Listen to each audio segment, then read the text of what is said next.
Mais uma outra fonte que eu não posso falar quem é, o Vitor Martins. A gente foi atrás dessas informações sobre 3 jogadores que o Atlético está interessado, não quer dizer que o Atlético vá trazer. Um não é novidade, muita gente já deu, a imprensa da Argentina também, que é o Nath Fernandes. Aliás, hoje o Rafael Sibilha, que é repórter da Globo, que trabalha e cobre o futebol, aliás, traz informações da Argentina, mas principalmente sobre o esporte argentino, trouxe hoje uma informação que o Marcelo Galhardo pode deixar o River, mais uma vez, essa conversa, e que pode haver um desmanche entre eles. Está o Nath Fernandes, e o Nath Fernandes eu consegui, a informação que me chegou de Porto Alegre, é que o Edenilson, do Inter, seria um jogador que viria para o Atlético interessado. Aí essa mesma pessoa me disse, o Nath Fernandes também é outra informação, uma figura muito bem informada lá de Porto Alegre. E uma outra informação que nós apuramos é de que o Atlético quer o Marinho do Santos. É muito difícil e tal. Cara, o dinheiro resolve. Agora, a conversa entre o Sampaoli e o Marinho já aconteceu. Quem apurou isso foi o Vitor Martins. Que o Sampaoli ligou para o Alexandre Pato para tentar acertar a vinda dele para o Atlético. Ele ligou para o Thiago Neves, naquele período da possibilidade do Thiago Neves assinar com o Atlético. Então, ele ligou, segundo o Vitor Martins apurou, para o Marinho, ajeitando tudo e tal. Agora, a questão é grana. O Marinho já não é um jogador que dificilmente vai ter mercado europeu, né? E se o Atlético oferecer um bom contrato, talvez o Marinho possa ser atleta do Atlético já para o Campeonato Brasileiro. Logo após a Libertadores, acabou o Campeonato Brasileiro, entraria nessa negociação pelo Marinho. Então, o Marinho é um jogador que o Atlético tem interesse. Isso é informação. O que você pensa? Vou começar com você, Vinícius Andrade. O que você pensa dos 3 nomes? Casa com o que o Sampaoli vinha dizendo, de um time mais físico. Casa com o que o Rodrigo Caetano, numa entrevista pra gente, lá na 98, disse sobre jogadores para chegar e fardar e entrar em campo, e entrar no time de titulares. Os 3 seriam titulares. Exatamente, estão alinhados nesse perfil, né? Nessa mudança de postura de contratações. O Atlético, nessa temporada, apostou em muitos jogadores jovens. E aí, se a gente pegar o Marinho, 30 ou 31 anos, o Nath Fernandes também, 31, o Edenilson, 30 para 31, são jogadores neste perfil. Em relação ao Marinho, acho que o que pesa a favor, que já trabalhou com o Sampaoli e reconhece que o futebol dele cresceu. Ele fala que aprendeu a jogar futebol, que antes ele sabia correr, que aprendeu a jogar futebol com o Sampaoli. E já teve até uma conversa, né, Everton, no início da temporada. Não é a primeira vez que o Sampaoli quer tirar o Marinho lá do Santos, não. Mas realmente o que pode pesar contra é que tem contrato, o contrato dele é até final de 2022. Então não dá para, vai terminar o contrato, o Atlético pode pegar ele de graça, não, vai ter que investir uma grana. E aí tem o Menin, que se quiser pode desembolsar. Você falou, quem tem grana consegue. Um outro fato que vai pesar é a vontade do jogador. Se ele realmente tiver afim de jogar no Atlético, eu acho que o Santos não consegue segurar o Marinho. Agora, se chegar, eu acho que realmente vem para ser titular. O Atlético hoje tem na posição dele ali o Savarino, que é jovem, é bom jogador, é um cara que ainda vai evoluir, mas eu acho que ainda é pouco. Às vezes o Atlético não tem peça de reposição para o Savarino. Pode jogar por aquele lado ali o Sacha, o próprio Vargas, mas não são jogadores de beirada, não são jogadores com a característica que o Sampaoli gosta para jogar no lado de campo. Hoje o Atlético tem 2, que é o Keno e o Savarino. Para esse ano que vai ter Libertadores, Copa do Brasil, calendário mais inchado, é necessário sim reforçar o elenco para essas posições. E eu concordo que tem que mudar essa política. O Atlético precisa de jogadores agora prontos para chegar e vestir a camisa. É 100% de garantia que vai dar certo? Não. Mas tem que trazer o Marinho, o Edenilson, o Nath Fernandes. A situação muda, né? São reforços, é um número menor de jogadores, como trouxeram na temporada passada, um número maior, eles trazem menos, porém jogador para chegar e realmente entrar no time titular, né, Gris? Marinho joga pela direita e o Savarino seria o jogador a rodar por ali. Agora, no meio-campo, Nacho e Edenilson são titulares absolutos, né, Gris? Everton, assim, eu acho que são 3 contratações de perfil até bem diferentes, assim, né? O Edenilson é um jogador que já tem mais rodagem, um jogador muito experiente, de característica um pouco diferente em relação aos jogadores que o Atlético tem, embora tenha bastante semelhança ali com o Jair, né? É um jogador de boa força física, que consegue chegar um pouco mais à frente, consegue fazer mais de uma função ali no meio-campo. Mas é um jogador que me parece um pouco mais de força física, assim, em relação aos que o Atlético tem ali para esse setor. Acho que seria um ótimo reforço. O Nath Fernandes, há 2, 3 anos, ele está sempre ali entre os melhores da posição no continente. Acho que é um ótimo jogador. Mas eu tenho um pouco de dúvida com relação à necessidade do Atlético, né? A gente não pode esquecer que o Atlético investiu muito dinheiro esse ano no Alan Fran, muito dinheiro esse ano no Zaratio, muito dinheiro esse ano no Natan, que são jogadores ali que concorrem, de certa maneira, com o Nath Fernandes, embora tenha ali cada um as suas características mais particulares. Mas eu acho um pouco perigoso você simplesmente contratar um jogador que provavelmente vai tirar espaço de outros que você investiu muito dinheiro para ter eles em campo. Então é um jogador que eu acho muito bom, gosto muito particularmente, mas tenho um pouco de dúvidas com relação à necessidade, de fato, do Atlético fazer esse investimento. E o Marinho é outro patamar, Everton. Aí é jogador que eleva o patamar de time. Acho que seria um movimento muito parecido com o que o Flamengo fez quando contratou o Bruno Henrique do Santos. Estava até checando aqui os valores envolvidos na época. Foi na faixa aí de 24 milhões de reais. Foi mais ou menos o que o Atlético pagou pelo Marrone, não é tanto dinheiro assim, mas na época que o dólar e o euro estavam bem mais desvalorizados. Eu acho pouco provável que o Atlético consiga, por exemplo, trazer o Marinho investindo menos de 30 milhões de reais. O Atlético ofereceu foi 50 no Soteldo, não foi?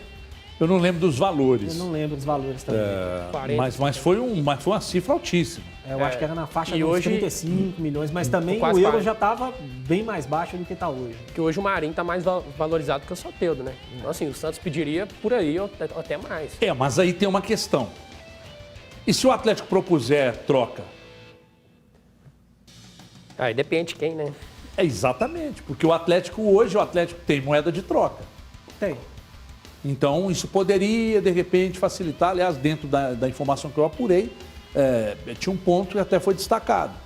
Pode ser que o Atlético não entre só com dinheiro, que o Atlético de repente poderia oferecer repasse de alguns jogadores também. Não sei. Necessidade de fazer caixa o Santos tem, né? Bastante. Ainda sobre essa questão dos reforços, a gente falava aqui sobre essa questão dos jogadores que o Atlético pode colocar como moeda de troca. Hoje o Atlético tem jogadores jovens que são boas moedas de troca também. Agora, o problema desses jogadores jovens que o Atlético tem, usá-los como moeda de troca para o Marinho, Everton, é porque tira a possibilidade de ter o investimento de volta. Né? Porque assim, o Marinho é um jogador excelente, acho que seria um ótimo reforço, mas é um jogador que não tem revenda mais. Né? Vai te dar o retorno dentro de campo, provavelmente um ótimo retorno dentro de campo, mas não vai te dar dinheiro. Então vamos supor, por exemplo, um jogador que eu acho que o Atlético poderia incluir numa negociação como essa é o Marrone, né? Que é um jogador que vem jogando pouco, que é jovem, tem um valor de mercado bom e tudo mais. Mas o Atlético precisa fazer dinheiro com o Marrone, porque investiu muito dinheiro no jogador e a gente sabe, Everton, que vai ter que devolver esse dinheiro pro menino, né? Não tem prazo, não tem nada, mas precisa vender os caras e retornar o dinheiro em algum momento. Então tem que pensar um pouco nesse aspecto na hora de fazer uma composição, mas de fato é uma alternativa. Eu acho assim, por mais que hoje não tenha comparação o Marinho com o Marrone pela fase, pelo que tem apresentado, mas eu acho que o Atlético não entregaria o Marrone assim pelo investimento. Talvez poderia propor um empréstimo, né, de 2, 3 jogadores, mas eu acho que aí seria ruim para o Santos. Teve, por exemplo, uma temporada um Marrone, mas depois você sabe que não vai poder ficar com o cara. O Santos não vai ter grana para, mesmo que seja um empréstimo por passe fixado, não vai ter grana para comprar o Marrone. Então, para o Santos, eu acho que não valeria a pena. Que tem a questão de entrar com uma parte também em dinheiro, outra parte em definitivo. O Atlético tem o Marquinhos aqui, que eu ainda acho que esse Marquinhos, bem cuidado, ainda poderia render. Tem o Marquinhos, você falou do Marrone, o próprio Savarino. Mas aí ficaria Zaratio, Savarino e Alan Franco, você acha que não... O Savarino, principalmente pela posição. O Savarino está fazendo um ótimo ano, eu acho. Um jogador da idade dele que acabou de chegar, eu não Alan Franco. Não de jeito nenhum. Poderia ser. O próprio Marrone, que você já citou. Poderia ser o Léo Senna, que está lá na Itália. Algum jogador que está emprestado. Até tem um monte de jogador que está emprestado que vai retornar, né? Não, Léo Senna... Zé Wellison, Ramon Martins, o Zé Wellison, o que gosta Lucas Hernandes... Um monte de jogador que vai voltar aí. Tem outros, assim, o Castilho, por exemplo, que está fazendo uma boa Série B. O goleiro Matheus Mendes. Se bem que o Santos de goleiro também... Exatamente. Eu ia até falar do Rafael, que poderia ser uma alternativa, mas o Santos está muito bem de goleiro. O titular, né? Não, Os dois? Os dois, né? Os dois jovens são muito bons. É E ainda tem o Vladimir, que é o terceiro goleiro, que para terceiro goleiro, segura a onda. Vai ter trabalho aí o Rodrigo Caetano, mas é aquele detalhe, né? Os nomes estão Mas já deu na para mesa. sentir assim, a postura do Atlético no mercado, né? O nível dos nomes que o Atlético está buscando. Se vai Agora trazer, jogador para chegar e jogar, né? Não são apostas mais. já muda. Falaram de 4, 5 contratações pontuais, jogadores cascudos, para chegar, vestir a camisa e entrar no time. Esses aí seriam titulares absolutos, né? Com certeza. Esses 3. Te agrada o Edenilson? Muito, Também gosto muito. muito. Não sei se seria titular absoluto, não. Eu acho que o Edenilson... Eu acho que sim. Viu? O Edenilson seria o... Eu, assim, não vejo o Atlético com um jogador com uma característica tão parecida com a do Edenilson. O que se assemelha mais realmente é o Jair. Mas ainda assim, o Edenilson, ele tem mais força física para fazer para ir... O pessoal fala, né? O box to box de área a área. E é um cara que eu acho que encaixaria, assim, como uma luva no elenco do Atlético. Você falou do Nath Fernandes, você acha que não poderia não ser uma boa? Não, eu acho que tira espaço de jogador que o Atlético investiu muito, né? O Zarate é a maior contratação da história do Atlético, o jogador mais caro da história do clube. Acabou de chegar. Na teoria, são concorrentes. O Atlético investiu muito dinheiro no Natan esse ano. Muito dinheiro no Natan. Que já está jogando pouco. O Alan Franco, mesma coisa. Então, assim, eu acho que é uma posição que o Atlético precisa dar espaço para esses caras jogarem. Tá, mas nenhum deles tem a bola que o Nath Fernandes tem. Não, acho que não. Mas o Zarate tem uma curva de projeção para chegar próximo, né? Só que aí vai levar tempo, né, Gris? mais no Zarate. O que você falou, Porque... Vinícius? Assim, o Zarate eu também acho que assim, a projeção dele é gigantesca, pelo que ele demonstrou na Argentina, só que a gente não sabe em quanto tempo ele vai chegar nesse nível que a gente espera. Com um time mais cascudo, talvez ele entre e consiga render mais, né? Pode ser, mas assim, o Nacho já é um cara totalmente assim, pronto. É que assim, é complicado. A gente pode pegar o Santos como exemplo, né? Do fato do São Paulo estava lá no ano passado, saiu em dezembro porque queria mais 100 milhões para contratar, o clube não tinha, e ele saiu. E o Santos está aí na final da Libertadores e tudo. É claro que tem um monte de outros fatores que levaram o Santos para a final da Libertadores e tudo mais. Mas assim, olha quantos jogadores o Santos conseguiu potencializar, né? Será que se tivesse investido mais 100 milhões, o Santos teria o mesmo resultado esportivo? Será que teria o mesmo resultado financeiro? Teria valorizado Mas o os Santos, jogadores depois como que valorizou? investiu nesses jogadores, que hoje são os principais jogadores do elenco, o Santos também gastou muito com esses caras. Bicho. Sim, não. A gente falou muito a respeito disso. Né? Porque o São Paulo estava lá em 2018, Mas de quem que vocês 19, falam? e falava-se muito, mas fez muito com pouco. E não fez. O Santos gastou muito dinheiro muito, com o São Paulo. Muito Na dinheiro. casa de uns 100 pau. Mais de 100 milhões. Mais de 100 milhões, né? gastou Mas muitos muito não deram dinheiro. certo também, né? Exatamente. Errou muito também. Gastou uma fortuna no Cueva. que não Uribe. jogou. Uribe foi pra lá, não jogou. O Ruiz. O Brian Ruiz. Ruiz. Mas o Brian Ruiz foi antes do São Paulo. Então, Quando assim, o São Paulo chegou, ele não era do Santos? já era. Já era, Brian mas, Ruiz já mas foi era. uma contratação também. Mas então, assim, eu acho que tem que tomar alguns cuidados, sabe? Então, porque senão fica só contratando. E aí? Aí daqui a pouco quer contratar mais um, quer contratar mais outro.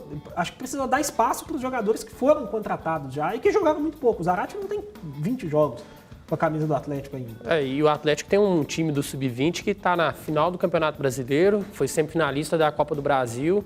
E será que esses garotos vão ter espaço? Assim, o bom é que vai ter um Campeonato Mineiro encavalado Isso. com o brasileiro. Então, assim, pelo menos no Mineiro esses caras vão jogar. Mas eu acho que, assim, a comparação com o Santos, ô Gris, eu acho assim, ela é muito diferente porque no Santos existe essa cultura, né? De potencializar, de ter mais paciência com esses caras. No Atlético, é um ou outro que às vezes é lançado e realmente, se não der certo em 2 jogos, já deixa o cara escanteado. Mas aí a gente não está falando nem de lançar garotos, né? A gente está falando de dar minutos para o Zarate, que é um jogador de seleção argentina, que foi contratado a peso de ouro, para o Natan, que está aí no clube há muito tempo e que foi contratado esse ano. O próprio Marrone. A muito custo, o próprio Marrone. Não estou falando nem para pegar os meninos do Sub-20 e dar chance no ano que vem. E o São Paulo, ele acho que não está nem aí. A pretensão é outra e com o São Paulo não vai jogar esses meninos. A gente já falou a respeito. Mas eu acho que tem alguns investimentos que você precisa valorizar esses investimentos, né? E aí tem que sentar com o treinador, então, por mais que ele queira, não, nós precisamos falar assim, meu amigo, você queria o Zarate, nós gastamos, sei lá quantos milhões. Acho que o Natan é um jogador que o Atlético ofereceria ao Santos. Pode ser, pode ser. Porque aí você Pra tentar trocaria... recuperar o investimento. Acho que pode virar uma dessas aí. O Natan é um jogador que eu acho que ofereceria. O Alan Franco eu acho que é um jogador que poderia entrar num negócio desse. Talvez o Marrone. Não sei, mas